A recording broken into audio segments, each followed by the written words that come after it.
قال رسول اللہ صلی اللہ علیہ وسلم اذا رأيت اللہ یعطی من العبد من الدنیا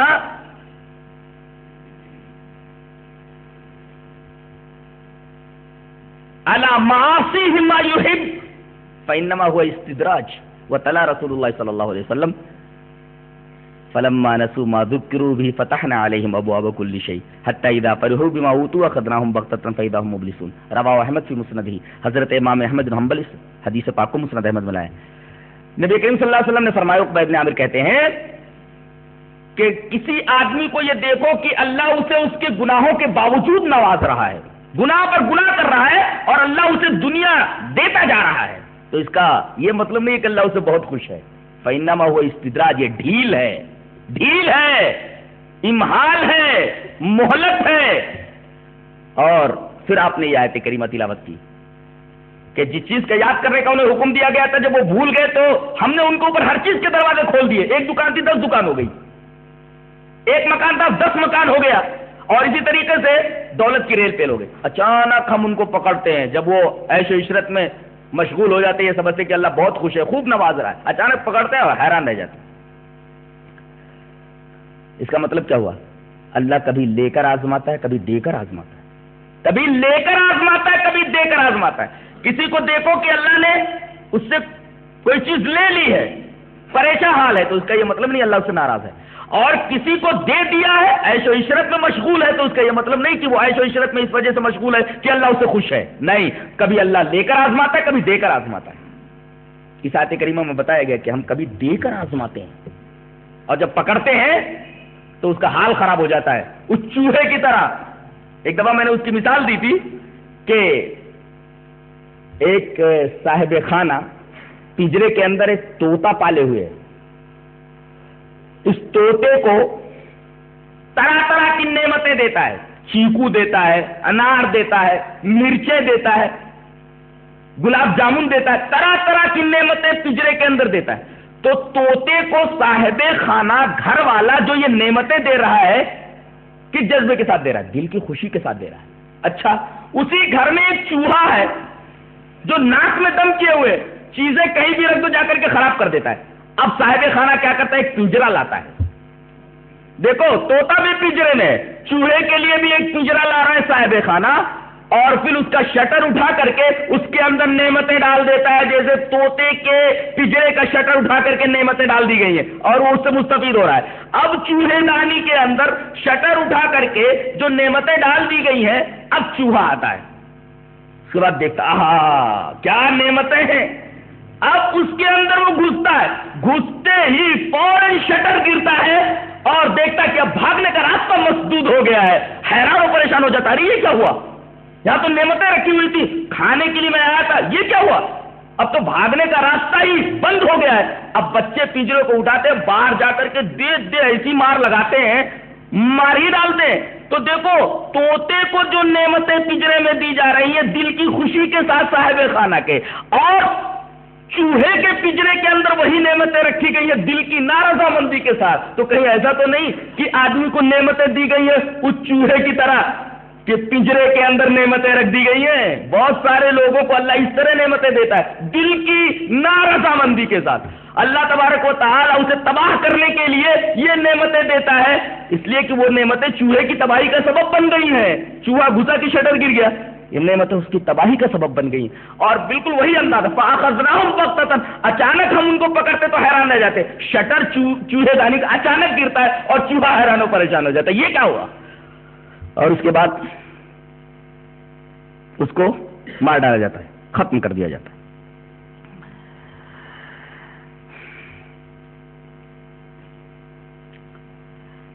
یہ نعمتیں جن کے پیچھے آدمی بے تحاشا حلال و حرام کی تمیز کے بغیر دوڑتا رہتا ہے، نہ دن دیکھتا ہے، نہ رات دیکھتا ہے، نہ گرمی دیکھتا ہے، نہ برسات دیکھتا ہے، نہ آؤ دیکھتا ہے، نہ تاؤ دیکھتا ہے، نہ آگے دیکھتا ہے، نہ پیچھے دیکھتا ہے.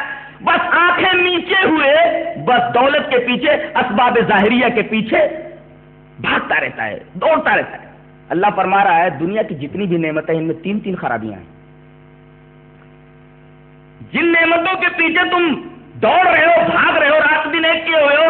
ارے میرے بندو، اللہ فرما رہا ہے میرے بندو، دنیا کی ہر نعمت کے اندر تین تین خرابیاں. ایک خرابی ہو تو چلنے والی ہو، تین تین خرابیاں ہیں. کائے کو مگز ماری کر رہا ہے؟ پہلی خرابی یہ ہے کہ کوالٹی صحیح نہیں ہے، دوسری خرابی ہے کہ کوانٹٹی صحیح نہیں ہے، تیسری خرابی ہے کہ ہمیشہ تیرے ساتھ رہنے والی نہیں ہے. کائے کو اس کے پیچھے اپنا وقت برباد کر رہا ہے؟ دنیا میں آدمی کتنا بھی کما لے، کتنی بھی دولت اسے مل جائے، تمنا اور کی باقی رہتی ہے. حل من مزید کا جو جذبہ ہے وہ باقی رہتا ہے.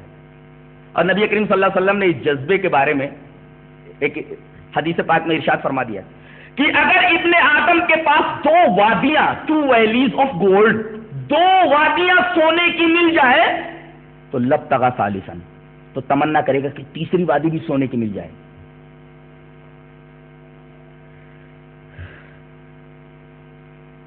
حالانکہ دنیا کے بارے میں قناعت کرنا چاہیے، دنیا کے بارے میں قناعت اور آخرت کے بارے میں حرص. جی دنیا کے بارے میں قناعت اور آخرت کے بارے میں حرص. سعدی نے بڑی اچھی بات کہی ہے، کہتا ہے گلستہ میں، رودے تنگ بیک نانتے ہی پرگردد. رودا مانے اتڑی، اتڑی انٹسٹائن. رودے تنگ بیک نانتے ہی پرگردد، نعمت روئے زمین پر نہ کند دیدے تن، کہ خالی اتڑی ایک روٹی سے بھر جاتی ہے اور لالچی کی آنکھ کو پوری دنیا کی نعمت مل کر کے نہیں بھر سکتی. لہذا دنیا کے بارے میں قناعت اختیار کرو. دنیا کی ہر نعمت کے اندر تین تین خرابیاں ہیں. کتنے بھی بڑے آدمی ہو جاؤ، ساری چیزیں تمہاری تمنا کے مطابق نہیں مل سکتی. ایک آرزو پوری نہیں ہوئی کہ دوسری آرزو سر اٹھائے کھڑی رہتی ہے. ایک تمنا پوری نہیں ہوئی کہ دوسری تمنا سر اٹھائے کھڑی رہتی ہے. غالب نے بالکل صحیح کہا ہے، کہتا ہے ہزاروں خواہشیں ایسی کہ ہر خواہش پہ دم نکلے. ایک بیوی ہے، دوسری بیوی ہو جائے، دوسری آگے سے تیسری بھی ہو جائے، تیسری آگے چاہے چوتھی ہو جائے. ہاں دیکھ رہے ہیں، بیٹے کی شادی ہو جائے، ہاں ہو گئی. لڑکی کی شادی بھی ہو جانی چاہیے، اچھا ٹھیک ہے. اب لڑکے کے بچے پیدا ہو گئے تو اب پوتے کی شادی ہو جانی چاہیے. بچے کو ڈگری مل گئی، کوئی پوسٹ ملنا چاہیے. بڑا ہو گیا ہے، کوئی دکان کرنی چاہیے، اس کو کوئی ذریعہ آمدنی ہونی چاہیے. اللہ اکبر. تمناؤں کا ایک لمبا سلسلہ ہے، یہ سلسلہ کبھی ختم نہیں ہوتا.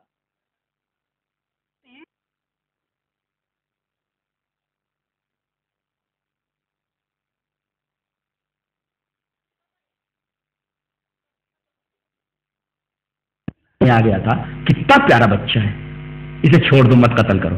لا تقتلوه عسى ان ينفعنا او نتخذه ولدا. ارے اسے قتل مت کرو، کتنا پیارا بچہ ہے، شاید یہ ہمارے لیے نفع بخشو یا ہم اسے اپنا بیٹا بنا لیں. اللہ اکبر. کہتا تھا نا ربکم الاعلی، بیوی کو ایک بیٹا دینے پر قادر نہیں تھا. یہ اس بات کی دلیل ہے کہ اس کا بھی ایک رب ہے، اس کا بھی ایک رب ہے، یعنی اللہ تبارک و تعالیٰ جو بیٹا دیتا ہے اور بیٹی دیتا ہے، اور جسے چاہتا ہے بیٹا بیٹی دونوں نہیں دیتا، عقیم بنا دیتا ہے، باج بنا دیتا ہے، محروم رکھتا ہے اولاد. یہ سب دینا اللہ تبارک تعالیٰ کی قدرت میں ہے. کوئی بھی چیز ملتی ہے تھوڑی مقدار میں ملتی ہے، زیادہ مقدار میں نہیں ملتی. اور جو تھوڑی مقدار میں ملتی ہے اس کی کوالٹی صحیح نہیں ہوتی. ایک تو کوانٹٹی صحیح نہیں ہے، ملتا ہے تو تھوڑا ملتا ہے، اور جو تھوڑا ملا اس کی کوالٹی صحیح نہیں. مثلا جوانی ملی کتنے اچھے ایام ہوتے، بڑے حسین ایام ہوتے ہیں جوانی کے، لیکن کچھ دنوں کے بعد بال سفید ہو جاتے ہیں اور اس کے بعد کھاٹ پر بیٹا کھانستا رہتا ہے. نعمت ہاتھ سے نکل گئی. ملی نعمت تو کوانٹٹی صحیح نہیں، اور کوانٹٹی جو تھوڑی بہت ملی تھی اس کی کوالٹی صحیح نہیں ہے، اور اس کے باوجود جو کچھ الٹا پلٹا ملا وہ ہمیشہ رہنے والا نہیں. اللہ فرما رہا ہے ہماری جنت کے اندر آؤ، کوالٹی بھی دیتے ہیں، کوانٹٹی بھی دیتے ہیں، اور ابدیت بھی دیتے ہیں، تینوں چیزیں دیتے ہیں. دنیا کی ہر نعمت کے اندر یہ 3 خرابیاں. اللہ فرما رہا ہے سورہ محمد کے اندر، ارشاد فرماتا ہے مثل الجنۃ التي وعد المتقون فيها انہار من ماء غیر آسن وانہار من لبن لم يتغیر طعمه وانہار من خمر لذة للشاربین وانہار من عسل مصفى. اللہ اکبر. اس جنت کی مثال جسے دینے کا اللہ تبارک تعالیٰ نے متقیوں سے وعدہ فرمایا ہے، اس کے اندر پانی کی نہریں ہیں.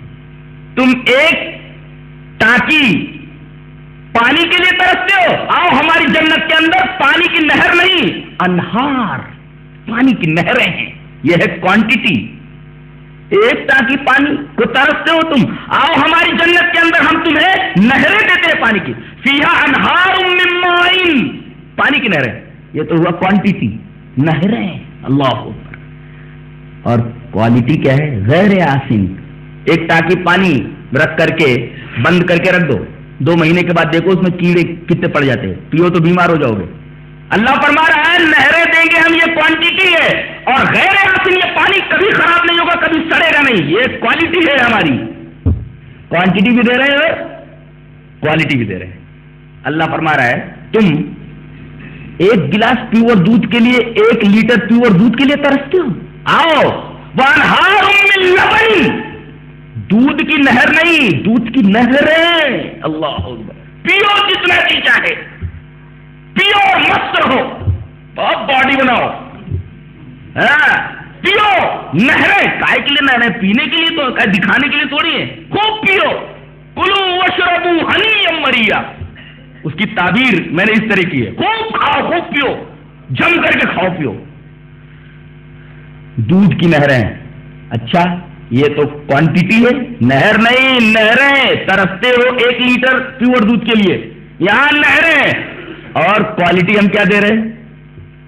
لم یتغیر طعم، کبھی اس کا ذائقہ خراب نہیں ہوگا. 1 لیٹر دودھ کو 10 دن رکھ لو، اس کے بعد پیو، دیکھو کیا ہوتا ہے. تو پاس نہیں لا سکتے منہ کے، ایسی بدبو اٹھے گی. اللہ فرما رہا ہے یہاں دودھ کی نہریں ہیں، لیکن کوالٹی ایسی ہے کہ لم یتغیر طعم، اس کا ذائقہ کبھی خراب نہیں ہوگا. اور تم 1 بوتل شراب کو ترستے ہو. شراب یہاں حرام ہے، وہاں ملے گی، لیکن یہاں کی شراب میں وہاں کی شراب میں فرق ہے. جگر نے بڑی عجیب بات کہی ہے، کہتا ہے کہ یہ جناب شیخ کا فلسفہ کچھ عجب ہے سارے جہان سے. بعد میں بیچارے ایمان لے آئے تھے، سنا ہے، شرابی تھے جگر صاحب مراد آبادی. کہتے ہیں یہ جناب شیخ کا فلسفہ کچھ عجب ہے سارے جہان سے. جو وہاں پیو تو حلال ہے، جو یہاں پیو تو حرام ہے. یہ جناب شیخ کا فلسفہ کچھ عجب ہے سارے جہان سے، جو وہاں پیو تو حلال ہے، جو یہاں پیو تو حرام ہے. شراب وہاں بھی ملے گی، شراب یہاں بھی ہے، لیکن یہاں پیو تو حرام ہے، وہاں پیو تو اللہ فرما رہا ہے حلال ہے. جناب شیخ کا یہ فلسفہ سمجھ میں نہیں آیا. بولتا ہے ارے بھائی فلسفہ کیوں سمجھ میں آئے تمہارے؟ تم نے تو قرآن پڑھا نہیں. دنیا کی شراب میں اور آخرت کی شراب میں فرق ہے، اس لیے کہ یہاں کی شراب میں سر درد ہوتا ہے، وہاں کی شراب میں لا یصدعون عنہا، سر درد سرگرانی نہیں ہوگی. اور یہاں جب پیتے ہو تو تھوڑی دیر منہ بناتے ہو، پینے والا ہی جانے کیسا کیسا منہ بناتا ہے، کڑوی لگتی ہوگی نہیں، تبھی تو منہ بناتا ہے. تو پہلے تو منہ بناتا ہے، کہتے ہیں منہ بناتا ہے اس وجہ سے کہ کڑوی لگتی ہے، تو کائے کو پیتا ہے؟ میں نے پوچھا کائے کو پیتا ہے؟ مرنے کے لیے پیتا ہے، منہ بناتا ہے اور کڑوا کڑوا لگتا ہے. بولتے نہیں، پینے کے بعد جو سرور آتا ہے، ارے اس سے بہت مزہ ہوتا ہے. اس وجہ سے اس کڑواہٹ کو تھوڑا سا اس سرور کی خاطر جو بعد میں چڑھتا ہے گوارا کر لیا جاتا ہے. اللہ فرما رہا ہے ہماری جنت کی جو شراب ہے اس کی کوالٹی دیکھو، اس کی کوانٹٹی دیکھو. وانہار من خمر، 1 بوتل وسکی کے لیے ترستے ہو تم. شراب کی نہریں ہیں، نہر نہیں، نہریں. نہر کی جمع ہے، نہر کا پلورل ہے. شراب کی نہریں ہیں، یہ ہے کوانٹٹی. اور لذت للشاربین، پیے تو مزہ آ جائے، لذت آ جائے، وہ منہ بنانا نہیں پڑے گا، پیتے وقت مزہ آ جائے گا. آہا، لذت للشاربین، پینے والوں کو مزہ آ جائے، پینے والوں کو لذت آ جائے. اللہ تبارک و تعالیٰ نے وہ لذت کا لفظ استعمال فرمایا، لذت للشاربین. پینے والوں کو مزہ آ جائے، پینے والوں کو لطف آ جائے، پینے والا لذت سے مسحور ہو جائے. یہ ایسی شراب. حکیم لوگ جب دوا کا نسخہ لکھتے تو کہتے تھے دوا کے اس نسخے کو شہد خالص کے ساتھ پینا. کہاں شہد ملتا ہے آج کل؟ دیکھو وہ بالٹی لے کر کے آتے ہیں، اب نیا دھندا نکالا ہوا ہے، وہ شہد جو بیچتے ہیں اس میں کیا کرتے ہیں کہ تھوڑے سے شہد کے اندر بہت ساری شکر ملا دیتے ہیں. اب کہتے ہیں کہ اس کو لوگ ڈاؤٹ کی نگاہ سے دیکھیں گے تو کیا کرتے ہیں, پورا شہد کا چھکا توڑ کر کے اس کے اندر ڈال دیتے ہیں اور کچھ مکھیاں ڈال دیتے ہیں. دیکھتے ارے تو تازہ ہے. اس طرح دھوکہ دیتے ہیں دھوکہ. یہ بازیگر کھلا اور لوگ خرید لیتے ہیں, جن کو شہد خالص اور شہد غیر خالص کے اندر فرق معلوم نہیں ہوتا. اللہ فرما رہا ہے کہ دوائی کھانے کے لیے دوا کھانے کے لیے تم کو تھوڑے سے شہد کے بارے میں اتنا ٹینشن لینا پڑتا ہے. آؤ ہماری جنت کے اندر, آپ باڈی بناؤ شہد پی پی کر کے, دودھ پی پی کر کے. آؤ وانہار من اصل من ہنی, شہد کی نہریں ہیں. اللہ اکبر, شہد کی نہریں. یہ ہے کوانٹٹی, اور مصفا بالکل خالص پیور, یہ ہے کوالٹی. یعنی آؤ تو شہد کی کوالٹی بھی دیتے ہیں اور شہد کی کوانٹٹی بھی دیتے ہیں. اور ہر جگہ فرمایا گیا جنت میں آنے کے بعد جنت سے نکالے نہیں جاؤ گے. یہاں جو نعمت ملتی ہے وہ چھین جاتی ہے. ایک آدمی ڈاکٹر ہو جاتا ہے, مرنے کے بعد ڈاکٹری ختم. ایک آدمی زندگی بھر محنت کرتا ہے, پوری جوانی لگا دیتا ہے انجینئرنگ کے اسرار پڑھنے میں, اور اس کے بعد مر جاتا ہے. انجینئرنگ دھری رہ گئی ہے دنیا میں, ڈرا خالی عمل لے کر کے, کچھ گیا نہیں ذات میں اس کے, چند گز کفن کے سوا. اللہ فرما رہا ہے کہ آؤ ہماری جنت میں آ گئے نا, داڑھی نہیں ہوگی. داڑھی رکھ لو بھائی, سب داڑھی رکھو, ذرا داڑھی رکھ لو, داڑھی رکھو, اس لیے کہ جنت میں داڑھی نہیں ہوگی. سب چکنے ہوں گے, اللہ سب چکنے ہوں گے, اور ایک ہی عمر ہوگی, اور سب خوبصورت, سب ہینڈسم.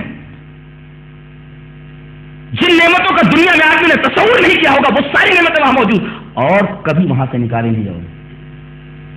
ماں کسی نفی ابدا, اس کے اندر ہمیشہ ٹھہرنے والے رہو گے, کبھی وہاں سے نکالے نہیں جاؤ گے. اللہ اکبر. نہ تو جوانی کے چھن جانے کا ڈر, نہ جوانی کے لمحات کے گزر جانے کا ڈر, نہ تو نعمتوں کے چھن جانے کا ڈر, نہ جنت سے نکالے جانے کا ڈر. کیا مستی ہوگی, کیا رہنا ہوگا, کیا جینا ہوگا. اللہ اکبر. اللہ فرما رہا ہے جن نعمتوں کے پیچھے تم پڑے ہوئے ہو, ان نعمتوں کے اندر تین خرابیاں ہیں. ہماری جنت حاصل کر لو, جو نعمت ملے گی یہ تینوں خرابیاں نہیں ہوں گی, تین خوبیاں ہوں گی. وہاں کوالٹی ہوگی, کوانٹٹی ہوگی, اور ابدیت ہوگی, کبھی ختم نہیں ہوگی. اب یہ جنت کیسے ملے گی؟ جنت کیسے ملے گی؟ جس سبب سے نکالے گئے ہو اس کا الٹا سبب اختیار کرو. اللہ تبارک و تعالیٰ نے کہا کہ اس درخت کے قریب مت جانا, یعنی احکام خداوندی کی پیروی کرو,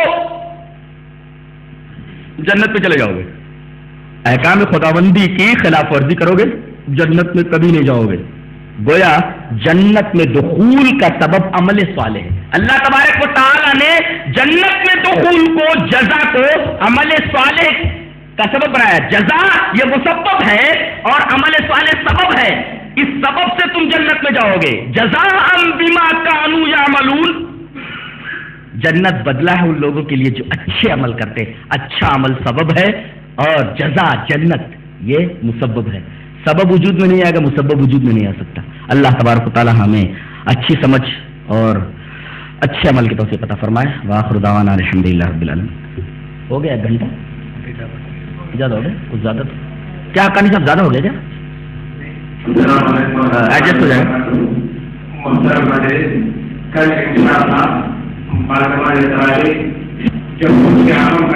آج ہماری نمازوں کے اندر بہت سارے بگاڑ لا کے ہم اپنے نمازوں کو اور دیگر عبادات کو ضائع کر رہے ہیں. آج یہ کتاب سنت کی روشنی میں جو صحیح نماز ہے, جو کیا ہے, کریں انشاءاللہ مدینہ میں شیئر کرتے رہیں گے. السلام علیکم.